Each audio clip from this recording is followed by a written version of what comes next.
habeen madow oo uu roob daaya xilli gudcur ah oo cirka iyo dhulka aan la kala saari karayn hooyo Soomaaliyeed ayaa waxay la kulantay wax marnaba aysan filanayn. Allahu akbar. Caruurteeda ayaa la saaxan waayay calool marnaan, gaajo iyo dhibaato. Dhaqaale waxaa gacanta ugu jira kaliya 3,000 oo shilin Soomaali ah.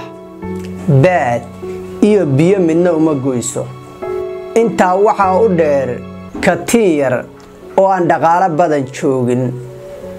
xilligoo gudcur ah oo uu roob daaya cirka iyo dhulkana aan la kala saari karayn, ardaaga iyo wadooyinkana uu daadka muluciyeynayo, ayaa waxay go'aansatay inay bannaanka u baxdo si katiinkii yaraa ay caruurteeda ugu soo iibiso.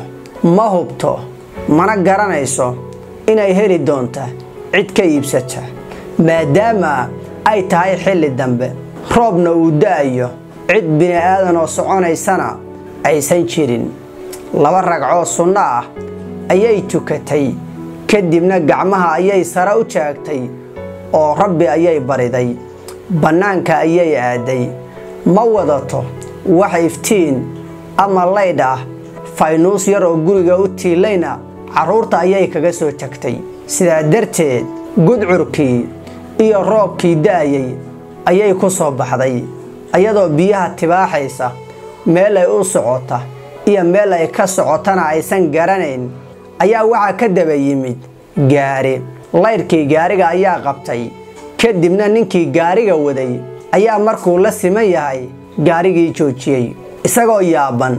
qofkan dumarka ah ee hooyada ahi ee xilligan roobka daaya lugaynayso wuxuu yiri, soo kor hooyo gaariga, halkii aad doonto ayaan ku geynayaa.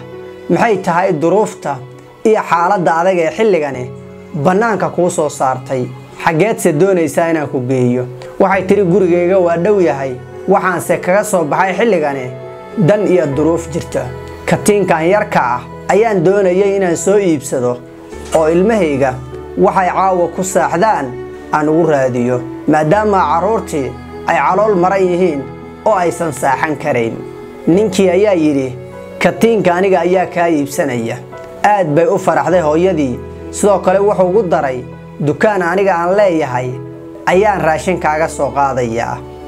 aad ayay u faraxday, laakiin intaa wuxuu ugu daray wax kaga sii farxad badan oo wuxuu ku yidhi, meherada horteenna ah aniga ayaa iska leh.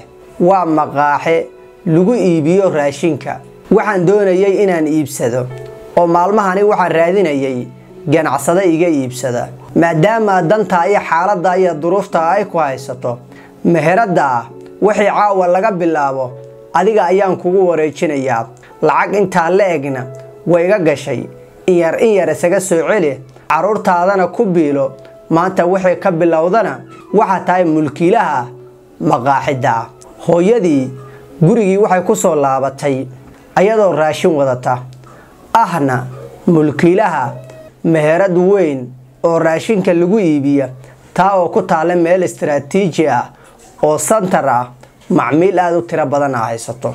hooyadii ayada ahayd maanta waxay ka mid tahay dadka ladan ee dhaqaalaha haysta. haddaba sheekadani maxaynu ka baran karnaa? waxyaabaha aynu sheekadani ka baran karno waxaa ka mid ah in aadan nolosha ka quusan, inaad ogaato in noloshu ay isbedeli karayso daqiiqad waliba, ama saacad waliba, ama maalin waliba ay noloshaadu isbedeli karayso oo dhanka wanaagsan iyo horumarka aad gaari karayso. haddii dan iyo duruufuhu ay kula darsaan, noloshu ha ka quusan.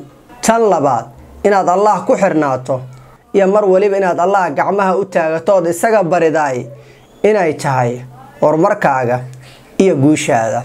haddii sheekadani aad ka heshay, waxaan kaa codsanayaa in aad sii sheer garayso oo aad gaarsiiso saaxiibadaada kale si ayaguna ay kaga faa'iideystaan. guryahan quruxda badan waxaa magaalada Nairobi ka dhisaya shirkadda dhismaha ee Marwa Homes. shirkaddu waxay ku haysaa fursad dahabi ah oo aad ku noqon karta mulkiilaha guri casri ah. guryaha waxay ka kooban yihiin 4 qol fadhi iyo qolkii shaqaalaha, 3 qol fadhi iyo qolkii shaqaalaha, iyo waliba 2 qol iyo fadhi guryahani waxay leeyihiin dhammaan adeegga asaasiga sida bakinka baabuurta jiimka masaajidka madrasadii caruurta isbitaalada iyo dukaamada adeegga ayaanu meesha ka marnayn paymentiga ama lacag bixinta paymentigu waa mid aad ku farxad gelin doona oo hadba sida awoodaada ayaad lacagta u bixinaysaa shirkaddu waxay guryo ka dhisaysaa magaalada Nairobi gaar ahaan xaafadda Islii sida California iyo Juja South Sea Kilimani iyo xaafadaha kale ay Soomaalidu degto ayay shirkaddu dhismo ka wadaa waxa si wacan ku soo dhaweyn doona maamul iyo shaqaale u helan soo dhaweynta macaamiisha ku darso waxay kugula hadlayaan afkaaga hooyo ee Soomaaliga waxay faahfaahin inta dheer kala xiriir lambarada shaashada kaaga muuqda gurigan aad arkaysaan waxa la yiraahdaa Markabo Tower waxa uu ku yaalaa xaafadda Islii loogu jecel yahay ee California ka soo horjeedka moolka geeska Afrika ugu weyn ee BBS gurigan waxa uu ka kooban yahay 4 qol iyo fadhi iyo DSQ-ga ama qolka shaqaalaha loo yaqaano iyo sidoo kale 2 qol iyo fadhi cabirka qolalka gurigan aad ay u waaweyn yihiin waana ku qanci doontaa waxa kale uu leeyahay madrasadii xifdinta Quraanka Kariimka waa halbowlaha Islii masaajidkiina waa dhowr tilaabo waxa uu leeyahay 2 lifti oo waaweyn ceelkii biyaha iyo motor backup oo korontadu aysan ka tagayn waxa uu kaabiga ku hayaa moolka ugu weyn East Africa ee BBS ismaha gurigan waxa gacanta ku haysa shirkadda caanka ah ee loo yaqaan Marwo Homes taasi oo ku guuleysatay dhismaha 10 guri paymentiga iyo lacag bixintuna waxa ay noqon doontaa mid aad ku raali gelisa fadlan kala xiriir nambaradan hoos ku qoran waxa lagu soo dhaweyn doonaa si aad iyo aad u hufan